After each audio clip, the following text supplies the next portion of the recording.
তুমি দোকানে এসছো?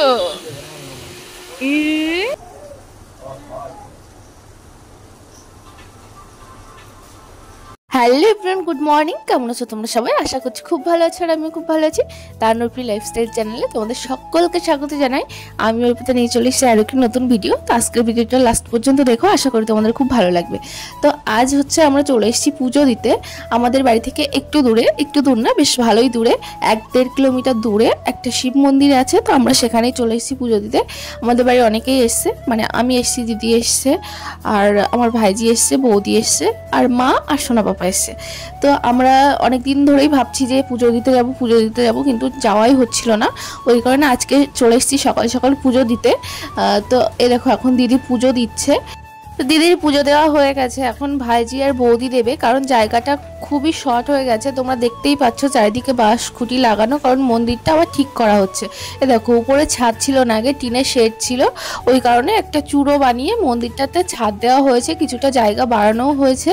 ওই জন্য এইখানটা খুব জায়গা কম হয়ে গেছে, কারণ চারিদিকে বাঁশের খুঁটি লাগানো, তার মাঝখান দিয়ে গিয়ে আমরা পুজোটা দিচ্ছি। খুবই অসুবিধা হচ্ছে, কিন্তু কিছু করার নেই, কারণ মন্দিরটা আগে থেকে অনেকটাই বাড়ানো হয়েছে, আর উপরে ছাদ ছিল না, সেই ছাদটা দেওয়ার জন্য এরকম অবস্থা হয়ে গেছে।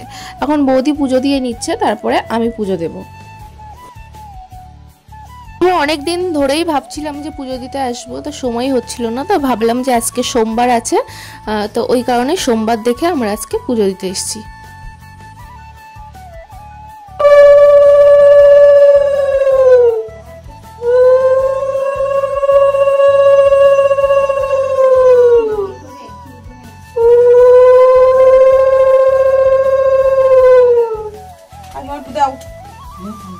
আমিও দেব, উলু দাও।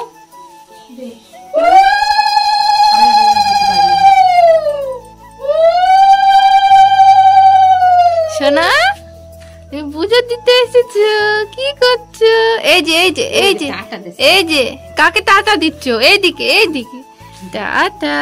তুমি পুজো, ঠাকুর নম করো, নম করো, ঠাকুর নম করো তুমি।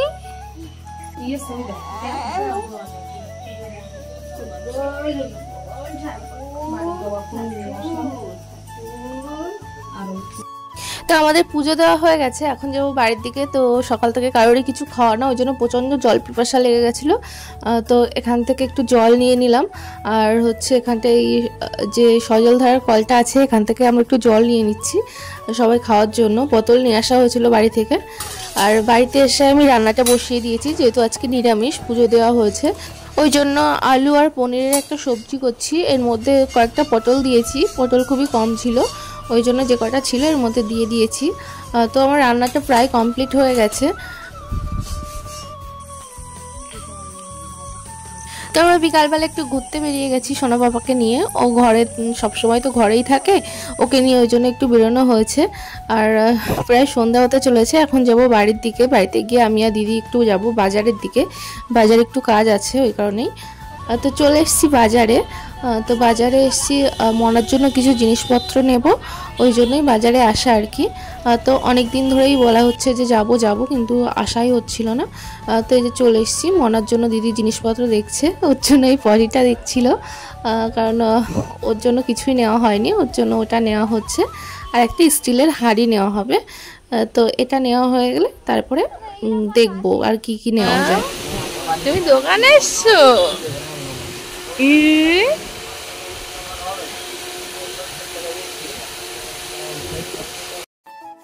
তো বাড়িতে আসার পরপরই দাদা আর দাদার একটা ভাই চলে এসছে।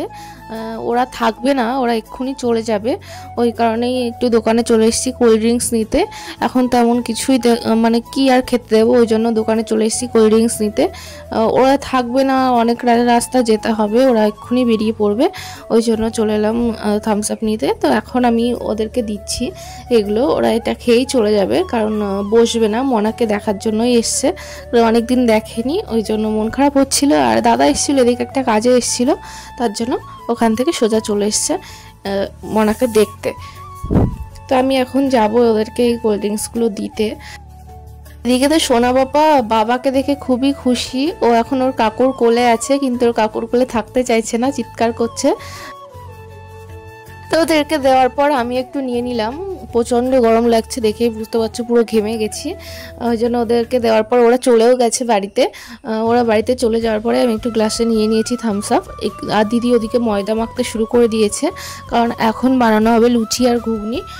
তো দিদিই করবে, আর ঘুগনিটা আগে করে নিয়েছে, এখন লুচিটাই বাকি আছে। ওই জন্য দিদি এখন লুচি ভাজতে বসে গেছে। আর মা এদিকে ওকে কটা লুচি বেলে দিচ্ছে। বেলে দিচ্ছে না, দিদি নিজেই বেলে নিয়েছিল এগুলো। আর মা একটু গোল গোল করে দিচ্ছে আর কি, মা বেলছে না, দিদিই বেলবে। আর হচ্ছে ও লুচিগুলো বেলে ভেজে নিচ্ছে। আর এদিকে রান্না শেষ হতে না হতে আমি প্লেটে নিয়ে নিয়েছি। এখানে কুচি করে কিছু আলু ভেজেছিল, আলু ভাজা আর ঘুগনি করেছে। কিন্তু ঘুগনিটা একটু সিদ্ধটা কম ছিল, কিন্তু কোনো অসুবিধা হচ্ছে না, বেশ ভালোই লাগছে। তো আমি লুচি ঘুগনি খেতে লেগে গেছি। আর দিদি ওদিকে ভাজছে, আমি দুটো নিয়েছিলাম লুচি, এখন খাচ্ছি। আর আমি একটা গরম গরম লুচি নিয়ে নিলাম, কারণ এই গরম গরম লুচি ভাজতে ভাজতে খেতে আমার ভীষণই ভালো লাগে। ভাজার সঙ্গে সঙ্গে খেতেই ভালো লাগে, পরে খুব একটা ভালো লাগে না লুচি খেতে আমার, কিন্তু যখন ভাজে তখন খেতে বেশ ভালোই লাগে। তো আমাদের লুচি বানানো প্রায় কমপ্লিট হয়ে গেছে, খুব একটা বেশি দেরি নেই। তো চলো আজকের মতো ভিডিওটা এখানে শেষ করছি। দেখা হবে নতুন কোনো একটা ভিডিওর সঙ্গে। ততক্ষণ তোমরা ভালো থেকো, সুস্থ থেকো। আর আমার ভিডিও ভালো লাগলে প্লিজ লাইক কমেন্ট শেয়ার করো, আর আমার চ্যানেলটা প্লিজ সাবস্ক্রাইব করে দিও। পাশে থেকো। Tata, good night.